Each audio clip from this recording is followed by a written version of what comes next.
Hello. I've come here today at a small lake in Bedfordshire called North House. It's a very, very prolific fishery. It's got a good head of carp, roach, rudd. There's a lovely ripple on the water, a beautiful sunny day. I think we'll catch plenty of fish. I'm going to fish two methods. One, a 4-metre pole with the same length of line, and the other one, 11 metres with a short line, hoping to catch on the 11-metre one carp and roach off the surface, and on the 4-metre one I think we'll catch small roach possibly, once again off the surface. Start with getting the box in position and selecting the rig that I'm going to use today.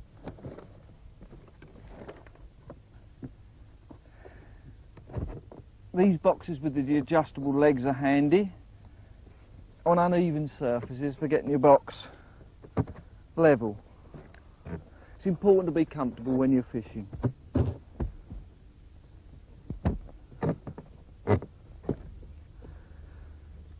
Right, the rig I'm going to use on 4-metre line is a bit of a ripple and a bit of a wind, so the float will want to be a reasonably heavy one. I'm going to select a one with a wire stem. I'll use this 5x11 style float. It's got a bit of weight in it, just to get beyond those lilies there. And I'll need to fish at 4 metres, catching the fish off the surface, using a very, very light ground bait. So we want a 4-metre pole, this rig.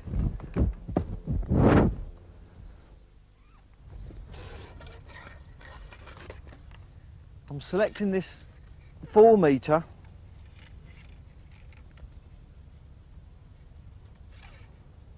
whip. You notice the tip, I've spliced a special tip in here. It's very flexible. This is important when you're casting small floats, also for catching fish. It sort of takes everything out of the strike. As you strike, it will give to the fish and will save you snapping on very fine lines. On the end of your main line, tie a loop about 2 inches long. Pull your main line back through the loop, slide it over behind that first sleeve, just hold your finger behind it and pull it up tight. You'll find this double thickness extends beyond the length of the tip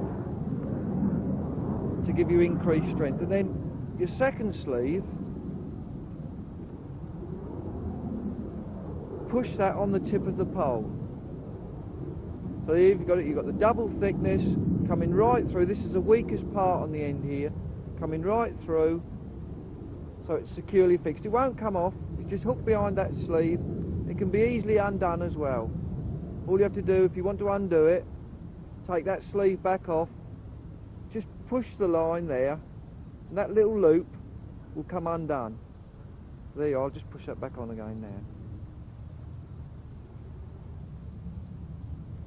There it is, fixed perfectly, it won't come undone. Cheap and simple. Keep everything simple. And then just unwind from your winder down to the end of your pole. This line will be all ready to exact length.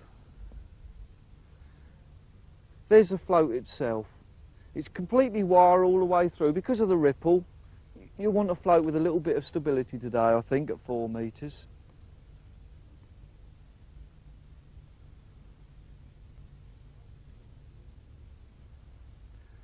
And below the float, I've got these style leads spaced out. I said it took 4x11, but on there, in fact, I've got 6 number 10s and 1 number 8 styles, which it's about equivalent size, about 0.13 of a gram. And they're spaced out. I can alter these as I'm fishing, depending on whether the fish are taken on the surface or deep down.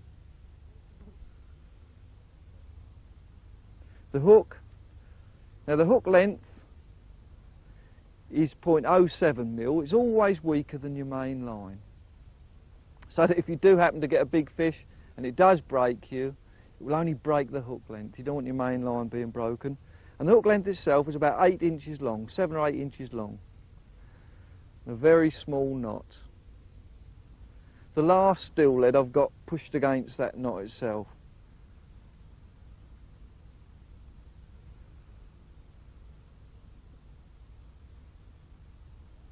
That's our 4 metre rig. The other rig I'm going to set up will be a very light rig on the 11 metre pole. So 11 metre pole with a short line for fishing on the surface.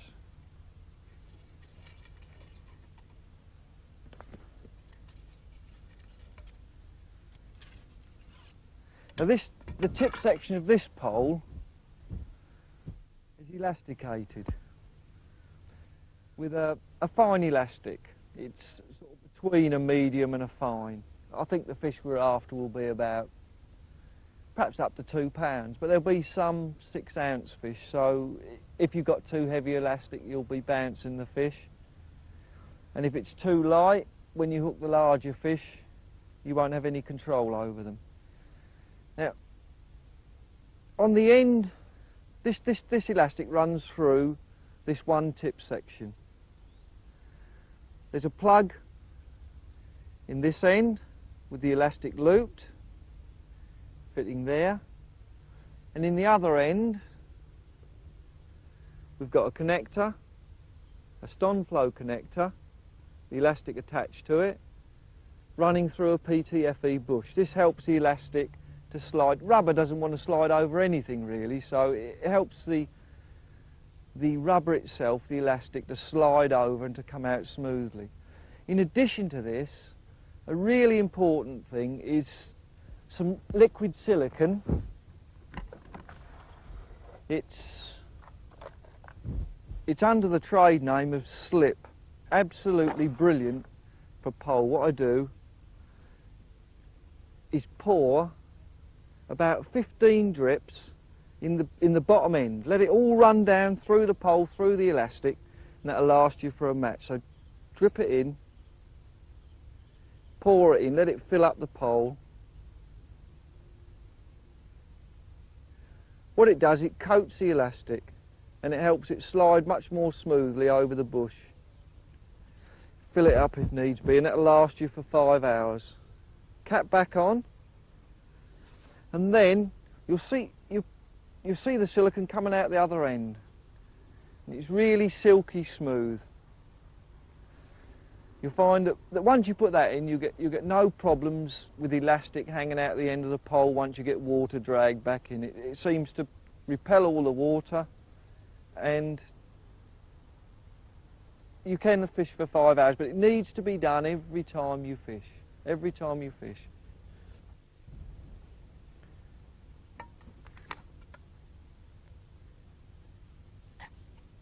Now we'll set this pole up. Don't forget a short line. I want to fish right on the surface, so I'm going to pick out a very, very light rig. A very light rig. Because of long pole and short line, I can get the control.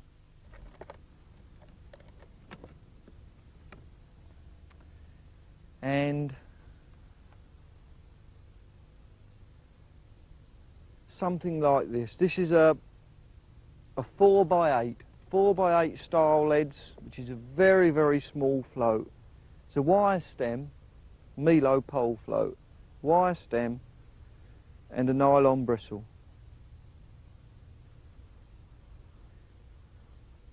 Now these stone flow connectors are very simple.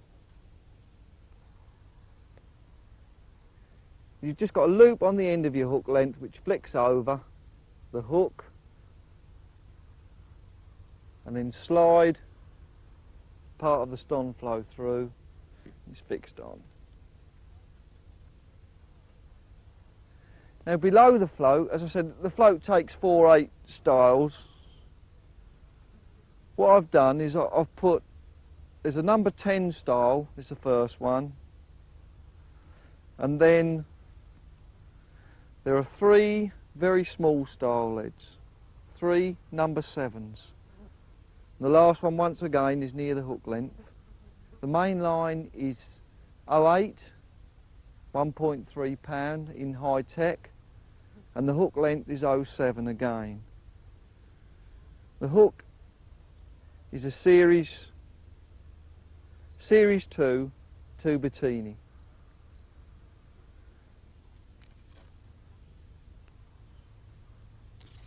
Right, both rigs are ready. Now we'll mix up some ground bait for the close-in fishing.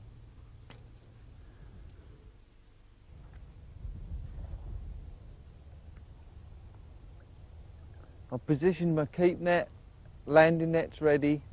Everything's ready for fishing. Now we need to mix up the ground bait. The ground bait, that is for the 4 metre to hand rig, which is the short line that we're going to fish today. Now this is important. The surface fishing, you need a very, very light ground bait.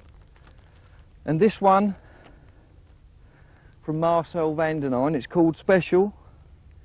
It's an ultralight mix and it's specifically designed for surface fishing. I need 1 bag of this. This is roughly the mixture I make. 1 bag of this Special, the ultralight mix,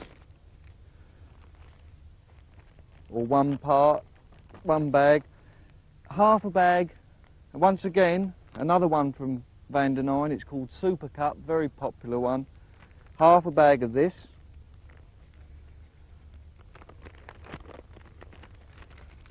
and always important when you're fishing for roach is ground hemp. I'll put half a bag of ground hemp in as well.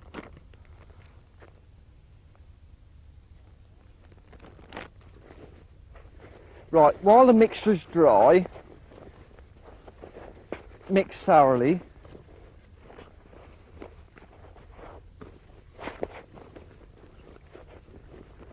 Like this. And then add your water.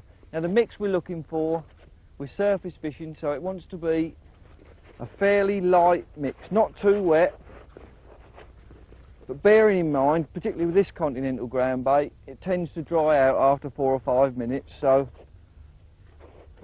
slightly over wetted and then it comes back. So pour the water in, but pour it gradually, mixing all the time.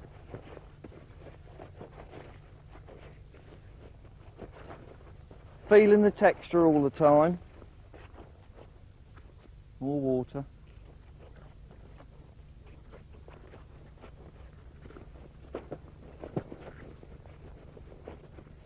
I'll be using a riddle on it once I've finished, so, and that really does even it out then. But still more water's needed.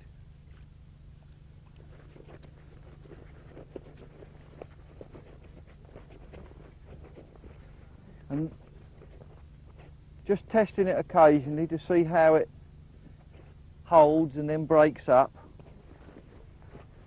It's still not quite wet enough. So drop more water.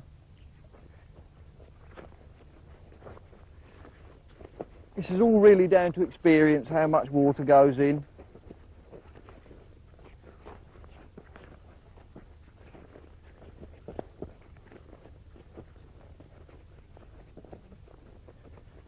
And perhaps a little bit more even yet. As I say, it does dry out.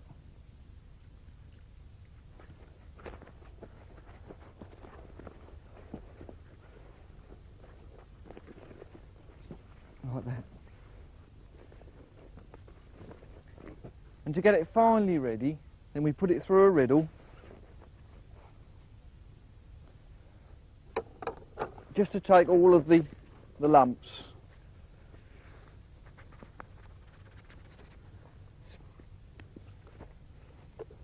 Run it through a riddle and you'll see those lumps on the top.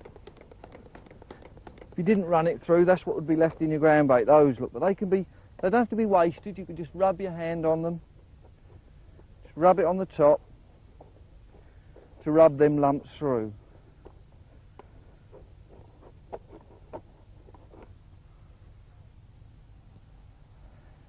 There's small particles of hemp left on the top there, but they can be knocked off, 1 or 2 bits.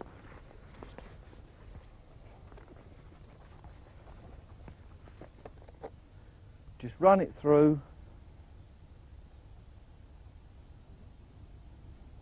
Most important this is. So the ground bait is a perfectly even texture all the way through, no lumps. There you are. And there's the finished product. Really smooth, just nip it, but it will still break up very easily and go back to where it was. There. That's ready for fishing now.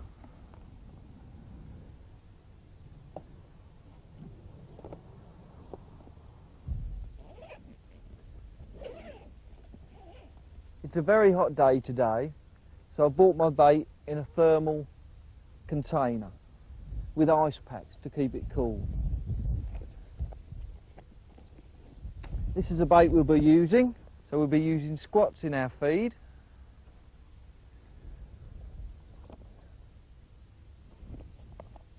Pinkies, fluorescent pinkies and dark red for hook bait.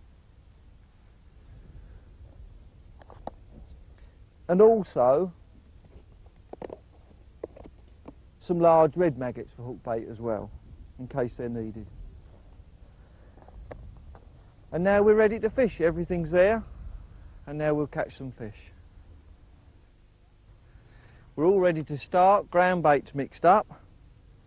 We need to know the depth of our swim. Even though I'm not going to fish on the bottom, we need to know what depth we're going to fish at and what depth our swim is.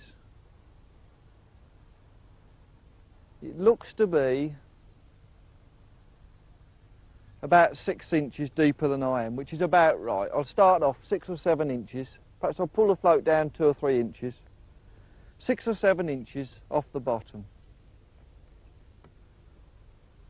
Also in the ground bait, what I'll do is sprinkle a few red pinkies and squats. That's just additional feed into this light ground bait.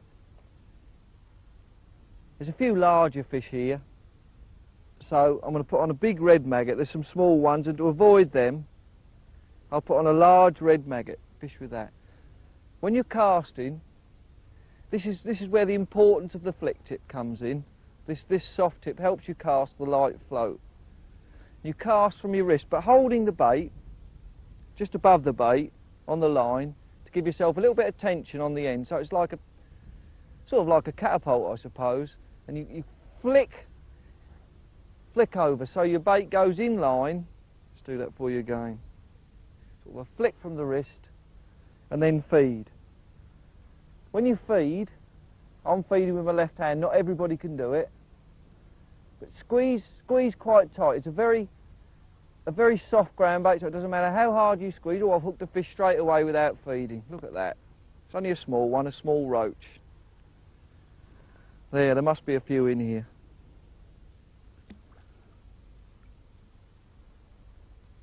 Another red maggot, that one will take them a maggot. So out again, flick out, straight in line when you cast, squeeze the ground bait, and you can see it breaks up straight on the top as you throw it. No matter how hard you squeeze it, it's the right texture. Oh, another fish. A small roach this time. Unhook it. These barbless hooks, it's a barbless 22, remember. Very, very easy for unhooking the fish. The maggot's okay, so I'll go straight out again with the same maggot. Another ball of ground bait. Watch the float. There's a fish there already. Got that one, a small roach this time. When you unhook, this is important as well. Try to work out how to unhook without letting go of your pole. You hold your pole in the hand there, fish in your left hand, and you can put your fingers round the pole to unhook without putting the pole down. The maggot's still okay, we can go out again. More feed and pull into the feed.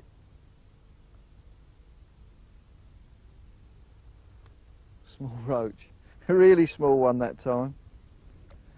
Sometimes they're the only fish we can catch.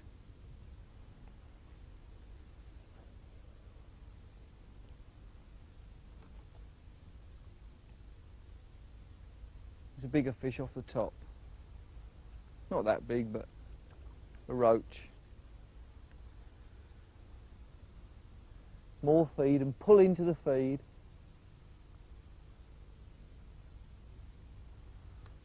Small roach.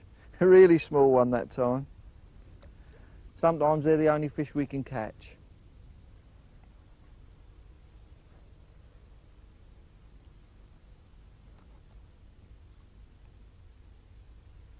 There's a bigger fish off the top.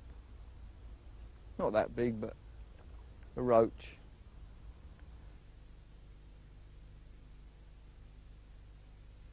Right, and see how easy it is to unhook with these barbless hooks. Just the hook slides out very easily. Fish in the net.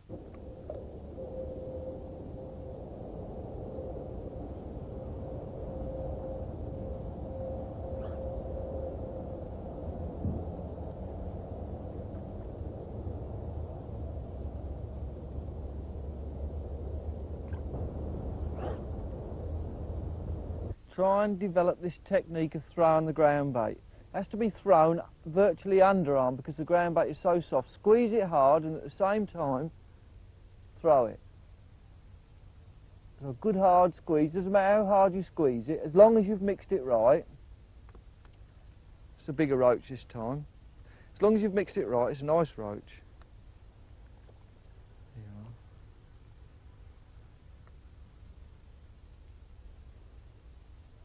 Bring it in carefully. It's a good roach, about 3 or 4 ounces. Once again, the hook unhooks easily. So there's some larger fish starting to come round now. As more feed goes in, the swim will get better. Ball of ground bait. There's a lot of fish there now. They're up in the water, they're everywhere. Plenty of bites. There's one there now. It's lifted the float up. Oh, it's a big one. It's a nice fish, this. Could be a rudd or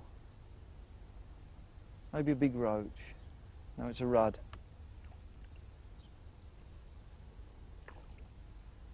About 5 or 6 ounces, I should think.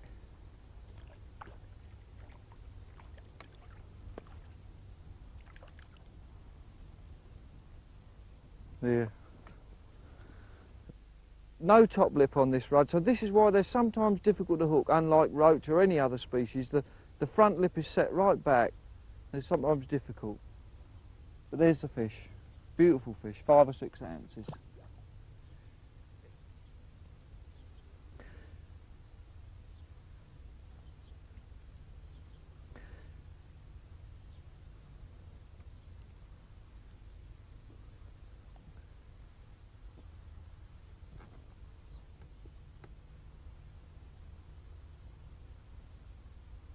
More feed. I've had another bite. The float is already lifted out of the water and the float's going away now. And there's the fish. Another small roach this time. There's plenty of fish there. In 5 hours here you could easily catch, I should think, 15 or 20 pound of fish. It's a lovely venue. All sorts of fish. Some big. Now we'll go on to the long pole and short line and try to catch some of the larger fish, perhaps 2–2.5 pound fish. We'll see. I think before we go on to the long pole, this might be a good time to have a look at 1 or 2 of essential items for the pole angler.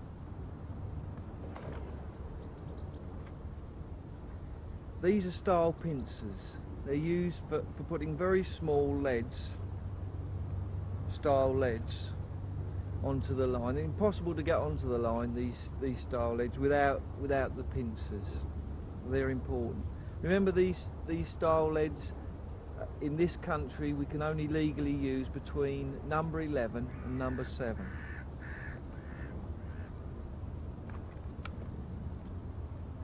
A pair of small sharp scissors for trimming off knots, so you can trim off your knots really close, keep everything neat and tidy. You can't bite close enough with line, so small scissors, very sharp. And this is one of my favourites. It's a stone flow with a pointed, small point on it, and it's used for it's got a disgorge at the other end, which I don't use so much, but this point is used for when you get small wind knots, particularly when you're using these high-tech fine lines. There can be problems sometimes, windy conditions, and a small wind knot, this is invaluable. It just pushes through the knot. You can push it through the knot, undo the knot very, very easily. And this is a small pole cup for feeding. For feeding normally bloodworm or joker, loose feeding.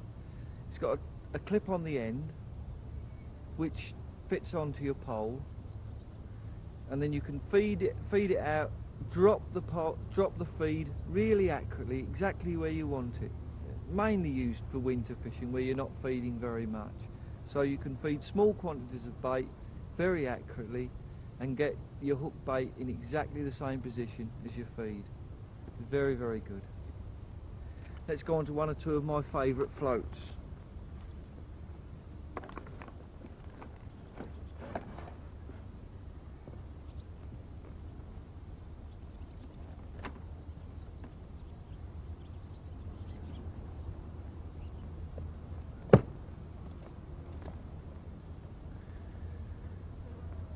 This one is a wire stem float. It's 4x18, a very, very fine top. It's used mainly for bloodworm fishing and for still water conditions because it's a very, very fine top. It's got a nylon bristle, so it's 4x18, which is 3/4 of a gram. I've got an olivet about 0.7 of a gram, and then style leads below it. A good one for bloodworm fishing. Another one very similar to that, once again 3/4 of a gram. This is a French made float, handmade. It's wire all the way through. Wire all the way through. Once again a small tungsten olivet. And you can see by the shape of this, it's once again a still water float because it's very, very narrow at the top. Very narrow at the top here. So it's a still water float used for bloodworm fishing. Very, very sensitive because of this wire bristle. A different type of float is a Papyrus reed float. This is one of the lightest floats manufactured for the actual weight that it takes, lightest and smallest. It's got a cane stem, Papyrus reed body and nylon bristle. Once again 4x18, this is 3/4 of a gram, and I generally use this when I was fishing sort of 6-7 metres to hand. Light line on it so that it's easy for casting.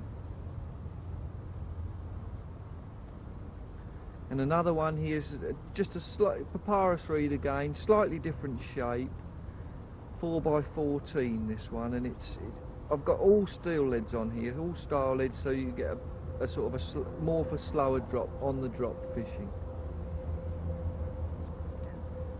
Right, we've had a look at those, and now I think we'll get on to some fishing.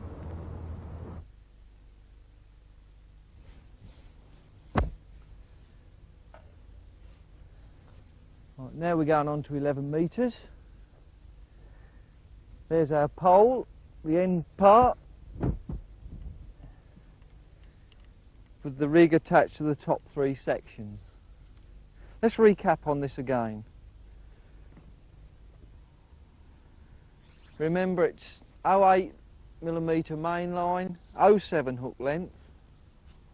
A long hook length on here, longer, because what I'm going to do is I'm going to fish on the surface with maggot. So I've got a very light float, very light dropper, and a long distance between the hook and the first shot. Size 22, Tubertini Series 2 hook, but I've left the barb on this time because we're unshipping the pole. If we take the barb off, we're liable to bump fish. So what we're going to do is loose feed maggot while we're holding the pole. A very important technique.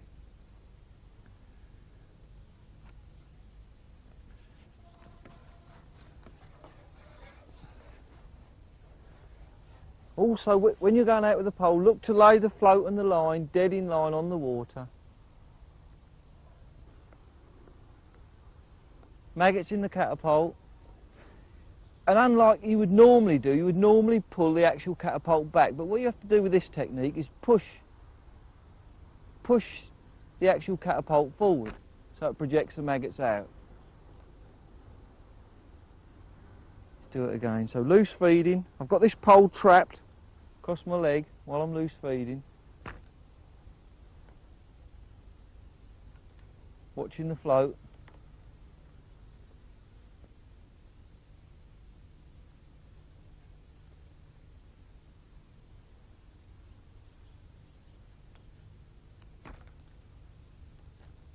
Now loose feeding these maggots, trying to get these carp up on the surface. So I've got a fish already. The elastic's pulling right out. I wonder what it is. Oh, it's a big fish too. It's another one of those rudd, I think. See the elastic's how it controls the fish. Just bring it round steadily. Remember, we've left the barb on the hook this time. Feed your pole back. You see the elastic doing its job, rubbing on that silicone. Then unship. It's a nice rudd, this. Good fish. Biggest fish we've caught today. Straight away on that very light rig it took it. Lovely fish that, beautiful rudd. Right off the surface in that light, deceived by that light tackle.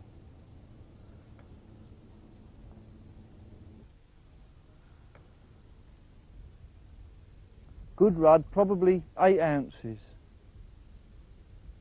Just hooked in the side, but a little bit more difficult to get the hook out this time, so I'll use my disgorger. Take care with them. There you are. And into the net.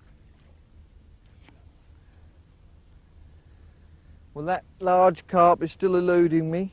We're being pestered a little bit by the smaller roach and rudd. There seems to be a lot of them in here.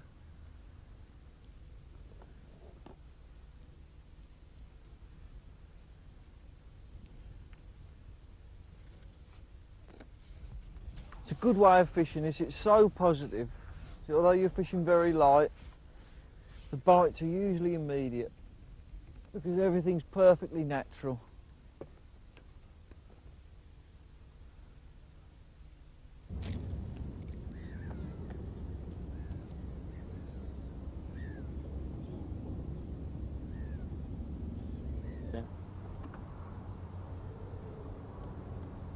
Another one. Oh, this is a nice fish by the looks of it. Elastic's pulling out well. Probably a roach by the feel of it.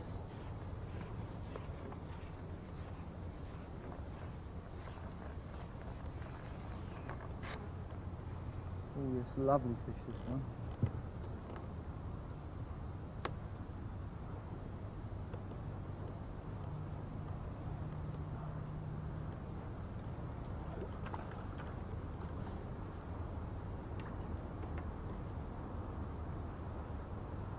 Nice roach, about 10 ounces.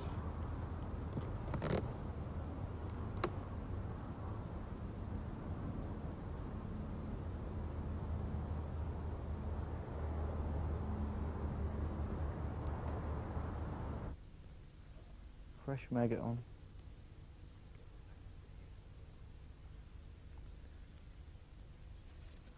And out we go again.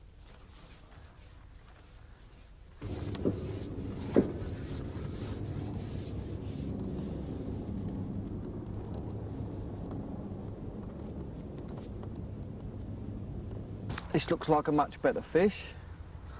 No idea what sort it is. You can see the elastic pulling out. I wonder what it is. Elastic right out, look. We've just gone a few inches deeper. That might have made a difference.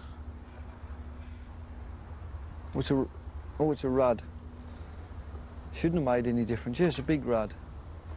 Another one of those big rudd that we had earlier on. Shouldn't have made any difference me going deeper because obviously these are surface feeding fish. You probably still took it right off the top. Yeah. Lovely condition fish. 8 or 9 ounces. Here it is, look at that.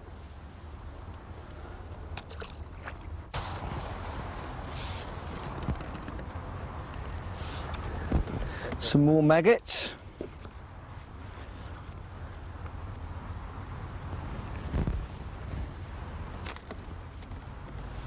Putting a lot in now, trying to attract the bigger fish around. Feed off the smaller ones. 2 big pouchfuls.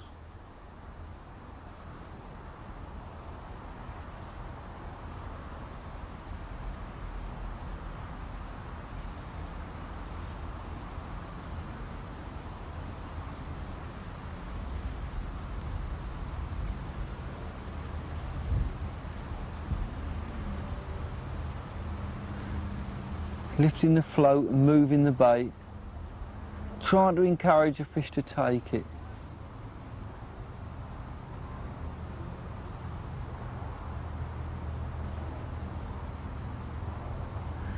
Now it's reached the bottom, there's no bite, so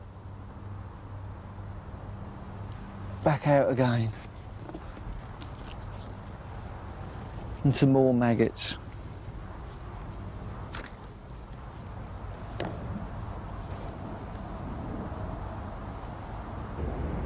Let's have a look. Yeah, small skimmer bream.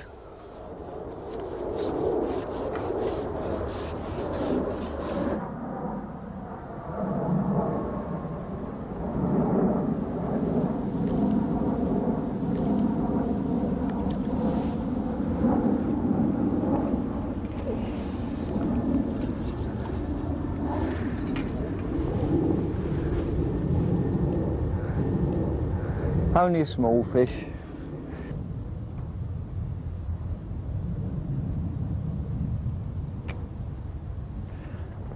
Safely into the net.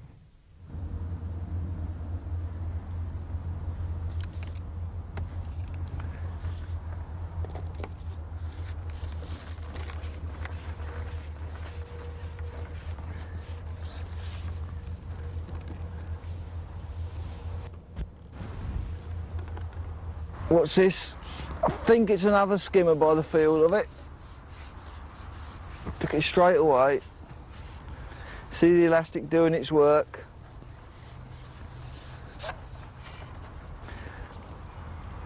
Yeah, smaller one this time. Small skimmer. Only 3 or 4 ounces, look. Lovely little fish though. Small, but beautiful little fish.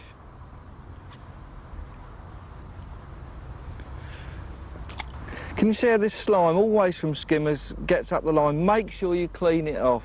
If you've got that on there, generally you don't get another bite, so make sure it's difficult to get off, but make sure you pull it off. Pull it off with your fingers before you go out again.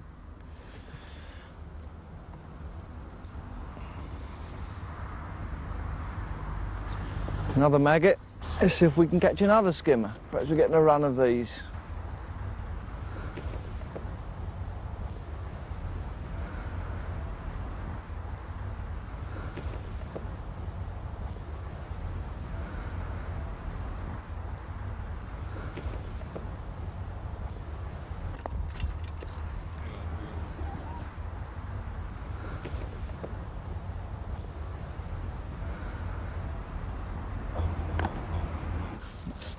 Feels like another skimmer. I wonder where these have come from.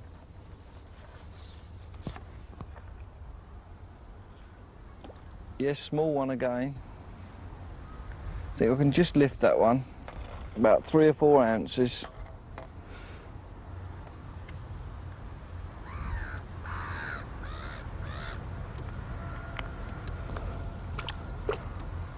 Lovely little fish. Slime on hook again, on hook length. Always seems to slow you up with that slime on the hook length. Bream are the same. Bream or skimmers.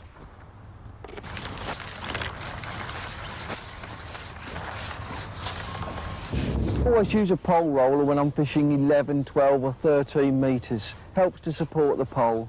Very efficient.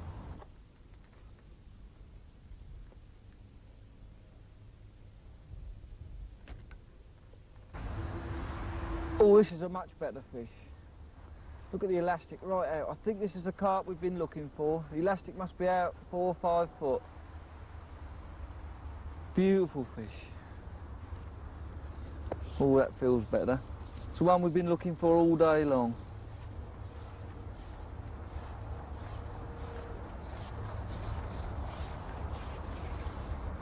Don't think it's a common carp, probably a crucian I should think.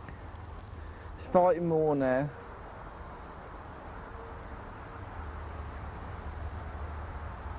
Look at that elastic doing its job. Very difficult for the fish to break you when you've got that on. Oh yes, crucian carp. Probably about a pound or more.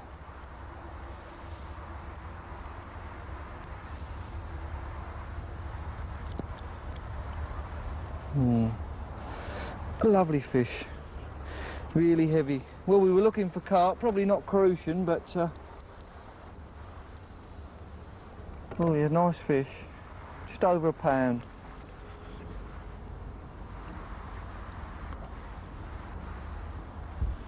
Beautiful. That's the one we're looking for. We'll have another throw, so if we can catch another one.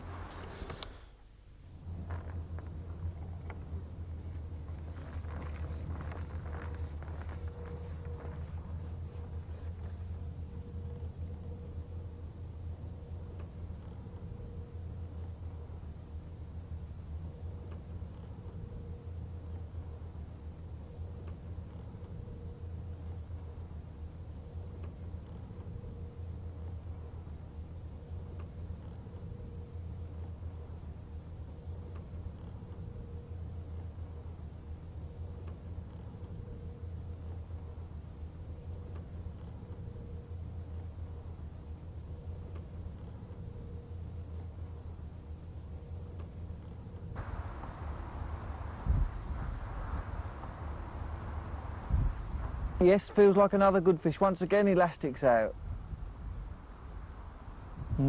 Decent fish. Not as big as the other one, I don't think. Still a good fish, though.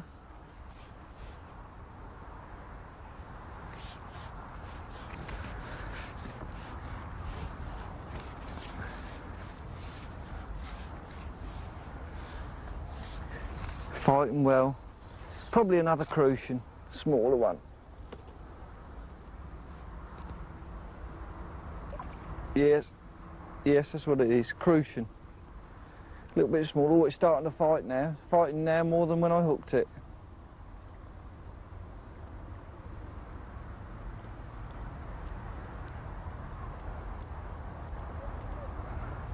Lovely.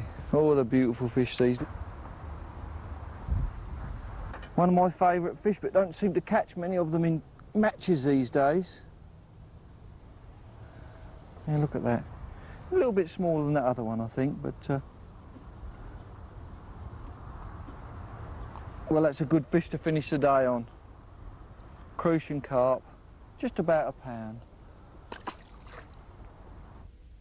It's a very good weight of fish there, probably nearly 10 pound of fish. Some good rudd, roach. For 3 hours fishing, a reasonable catch. Some lovely golden rudd, roach. Let's return them to the water carefully, make sure they get away.